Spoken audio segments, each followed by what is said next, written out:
درس نمبر 8 د بستان ابو حنیفه.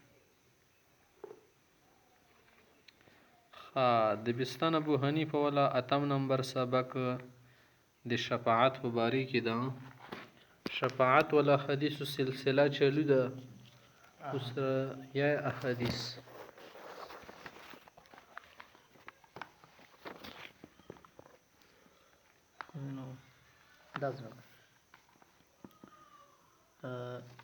وبه قال حدثنا حماد عن أبي حنيفة عن عطية العوفي قال سمعت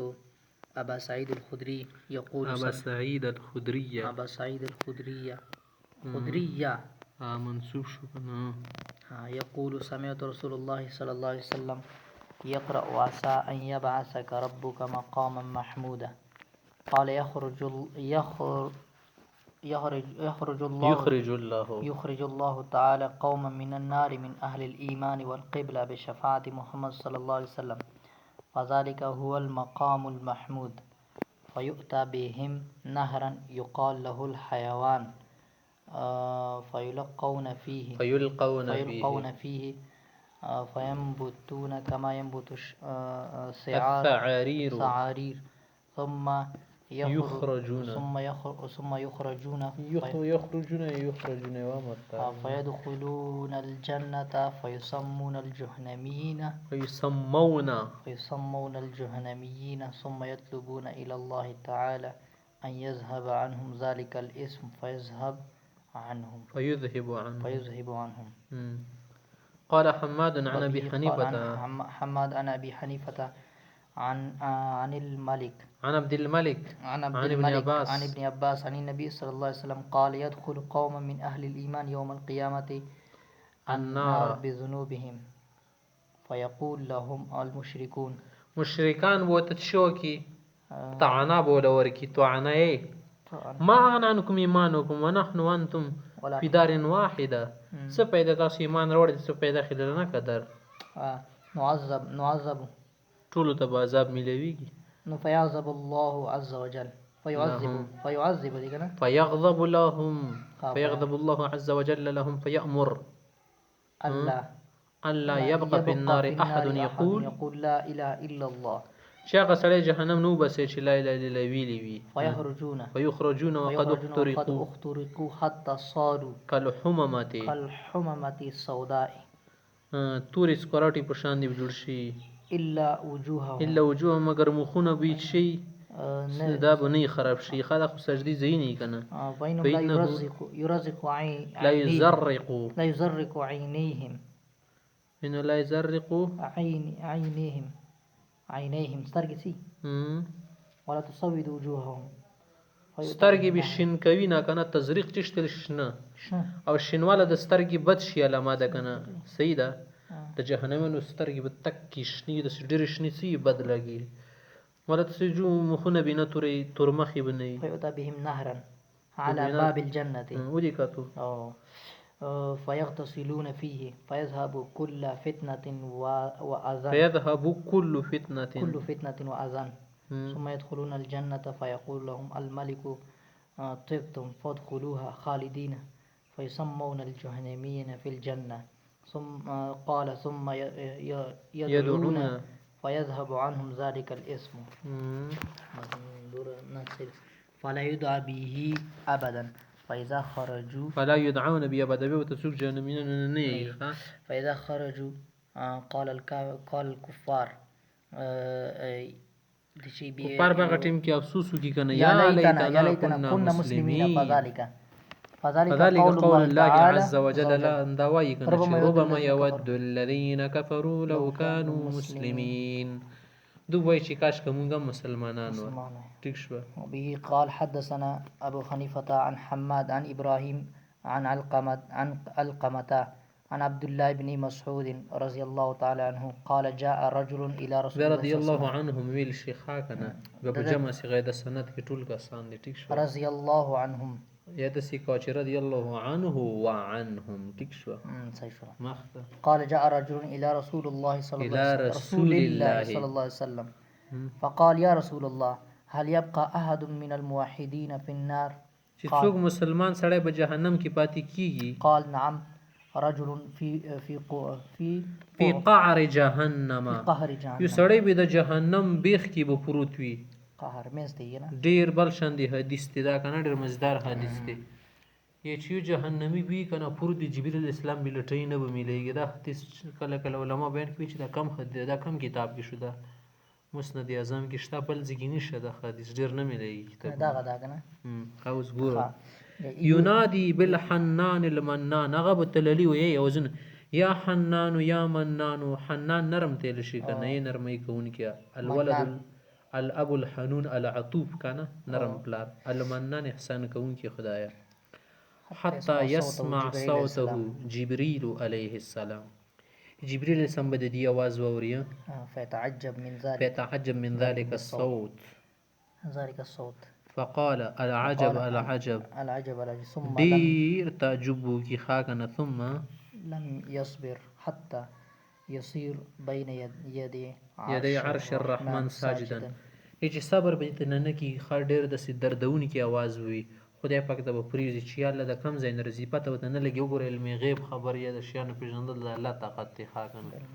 دي ته پته نه لګي. فیقول الله تبارک وتعالى ارفع راسك يا جبريل فاسقا فيرفع راسه فيقول ما رأيت من العجائب والله أعلم بما رآه فيقول يا رب خدای پاک ته پته ده خپل کنه. فيقول يا ربي سمعت صوتا من قهر جهنم چې جهنم نمې د سیواز ردل ډېر اجنبي ناشنا आवाज دی پته نه لګي چې کم ځای نه راځي. بالحنان او اوازونه کې تا نه غختنی کې ينادي بالحنان المنان فتعجبت من ذلك الصوت فيقول الله تعالى تعجب کې شوما.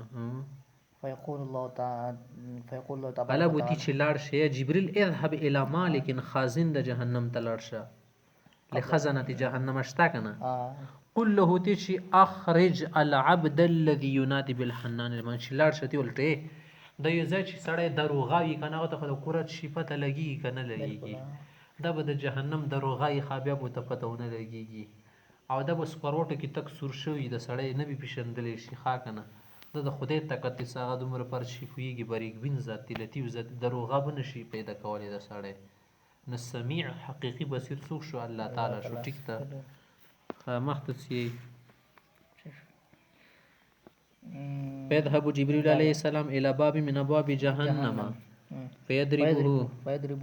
ويخرج اليه وبټکې دروازه فيخرج اليه مالک بوله روزي المالك نشي الخاغن ولي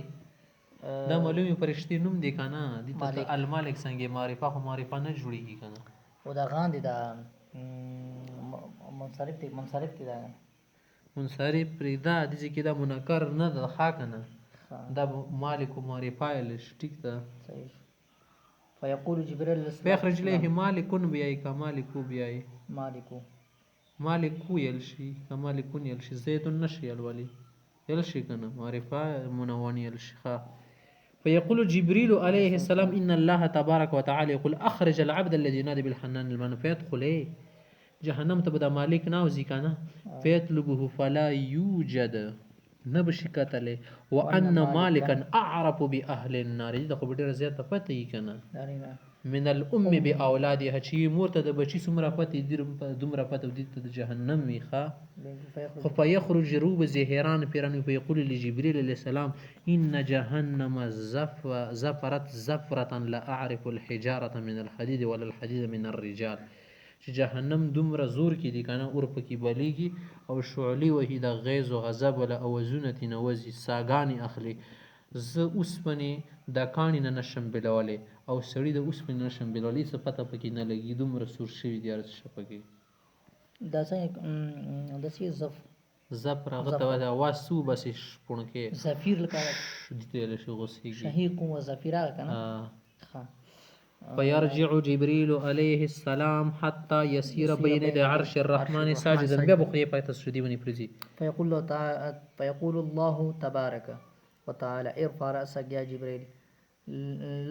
لما لم تجئ بعبدي لما لما شبلم شو ده ما بنده دي ولي نه راوړو ولي يقول يا رب ان مالكا يقول ان جهنم قد زفرت زفرة لا اعرف حجر من الحديد ولا الحديد من الرجال. ويقول الله عز وجل قل لمالك ورش مالك تويتشي إن عبدي في قعر كذا وكذا في ستر كذا وكذا وفي زاوية كذا وكذا. چې لاړ شي پلنی پلنی کونج ته کونې لدی لاړ شي الته کې بیا پردي دي خفاګانې دي کنه مختلفو لکه سترونه سي پردي دي حجابونه دي الته دی وګرځي ډېر پسې چې فيدخل جبريل فيخبر بذلك عذاب وغيره وغيره وخي فيدخل مالك فيجده مطروحا. چې کله دا سړی وګري کنه دا به غورځول شي منکوسا او الټا بوي مشدودا ناسیه لقدميه ويداه الى عنق. ټینګ به تړل شي زنجیر سره ښه چې د سر د سیخپو سره ټینګ وتړل شي لاسونه کنه دا خو ډېر عجیب کیفیت نه وي دي کې سړی ډېر زیات تنګ امور خېټه کې هم د سی وي کنه رغونډې دي کې خو دې زړه چودېږي کنه هر څه به هم د سی وي. ويداه الى عنقه واجتمعت عليه الحيات والعقارب. لړمان او منګران به ترې نه راتاوي چې چونه ورکوي فیجذبه جذبة چې یو چیچ ولا ورکي کنه حتی نه چې کله د جبريل راونیسي نه د مالک کنه چې د سنډیا کله موږ سره د مینګي په ورخي شي غوخي ونه سند ورکي غورځي نه کنه مینګیان میګي ته نه غورځي نه حتی تسقط عنه الحيات والعقارب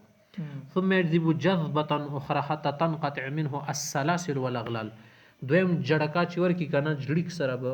تینه د زنجیرونو او بیړیانې تینه وشلیږي. ثم يخرجه من النار فيسويره بماء الحيات.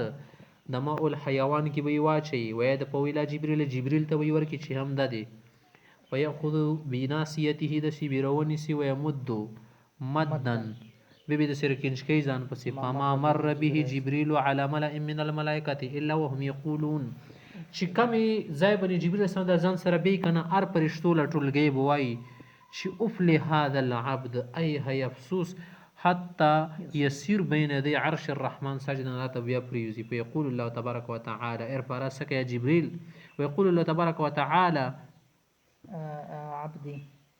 عبدي زما بندا لم نخلقك بخلق حسن دمر خيسته می پیدا وکړی وي علم ارسل الیک رسول پیغمبران مینو درلګلی علم يقرا عليك کتابي تنو بیان کړي لم يامرك وينهك تته امر نه نو وکړي حتى يقر العبد بنده بداري خطا و د ارش اقرارو کی يقول الله تعالى فلما فعلت كذا وكذا چې د سی پوي وته د سی ولي کول فيقول العبد يا ربي ظلمت نفسي في النار كذا وكذا خريفا لم اقطع رجائي منك. خدای زه ډیر پروتم جهنم کې خدانه مې امید نه کو کاټ ما ته پته چې ته حنان و منان ذات ما به ورځي ماف کی ضرور. یا ربي دعوتك بالحنان المنان واخرجتني بفضلك فضل لیوکو فرحمني برحمتك وسر بن رحمك فيقول الله تبارك وتعالى اشهد يا ملائكتي ای زما پرختو تاسو گواه اوسئ بأني رحمتو چې ما په رحم وکړو بس معاف دا دیو حدیثی كتاب وبه قال حدثنا أبو حنيفة عن محمد بن منصور بن أبي سليمان البلخي ومحمد بن عيسى ويزيد التوسي عن القاسم بن أمية الحذاء العدوي عن نوح بن قيس عن يزيد الرقاشي عن أنس بن مالك قال قلنا يا رسول الله لمن تشفع يوم القيامة لمن تشفع يوم القيامة قال لأهل الكبائر وأهل العظائم وأهل الدماء. اهل العزائم غټ ولته شي کنه غټ بونه اهل الدماء ویني توي کړی وي اهل الكبائر خو بس سی پکې ټول کبائر راغلي بس سی بلا معنی کړه نو ټول کبائر ولا مراد دي ښه. ابي قال حدثنا حماد عن ابو حنيفه عن اسماعيل بن ابي خالد وبيان بن بشر عن قيس بن ابي حازم قال سمعت جرير بن عبد الله جرير سے ابن روایت ہے يقول قال رسول الله صلى الله عليه وسلم انكم سترون ربكم چې تاسو به خدای پاک قتل شي کمر قیامت ورځ کما ترون هذا القمر ليله البدر لا تضامون في رؤيته فانظروا ألا تغلبوا في صلاة قبل طلوع الشمس وقبل غروبها. نو خپه مواله دغه دوه منځونو ته زیات فکر کوي د سبی مخام سی بیګي ځکه چې د خلک زکیه د اثر لمون شولو کنه قال حمد یعنی الغدوه والعشيه. خو دلته کې مسله د چې د رؤیت بری تعالی ولا مسله د چې دی بنی مونږ ځان پوه کو رؤیت بری تعالی چې د الله دیدار حدیث نه ثابت دی الله تعالی ولا آیتونه هم ثابت دي کنه وجوه یوم اذن ناظره الى ربها ناظره سیده معتزله خوارج وایره ځنه فرقې د غي شروعیت بری تعالی نه دی ممکن ولی شروعیت لپاره ضروری ده کنه چې د شی موجودی رڼای کی وغیرہ وغیرہ او الله تعالی خو به د سینې شی مکان کې راګیری نعوذ بالله دا شی وای چې لا یدرک الابصار او یدرک الابصار چې الله تعالی څنګه نشي کتل موږ ته چې لا یدرک معنی د شی خطا نشي کولای زه چې شی ګورم ماته پورا کتل شي دا کړکې کنه د بنکر لګتل شي الله تعالی خطا څنګه نشي کولای پستر ګونه الله تعالی خو لا منتهی ذات دی کنه صحیح ده نه دا معنی د لا یدرک دا معنی چې بالکل نشي کتل ټیک شو او ولدین مزید چې موږ سره مزید شیان وی مزید شته شریعت بری تعالی تر شي خو جنت وی کنه للذین احسنوا الحسن وزیاده الحسن جنت وزیاده د دار الهی صحیح شو فمن كان يرجو لقاء ربه فليعمل عملا صالحا شي چا د خدای ملاقات امید یا غادي وکي کنه یعنی یقیني صحیح ده نو رؤیت باری تعالی ولا خبره شته ثابته ده ټیک ته دنیا خبرې دی بنه شي قیاس کولای ټیک ده دلته کې کڅوګ نشي کتلې دلته تابع نشي راوړلې ها صحیح ده کنه ابل غږی څنګه ابل سوره امه تسالون کې کومه سوره صلی الله علیه جهنميان نه پردو انهم لمحجوبون جهنميان به نه محجوب کړي شي خدای به نشي کتل دا خبره به نه کیږي جنت الله تعالی ګوري با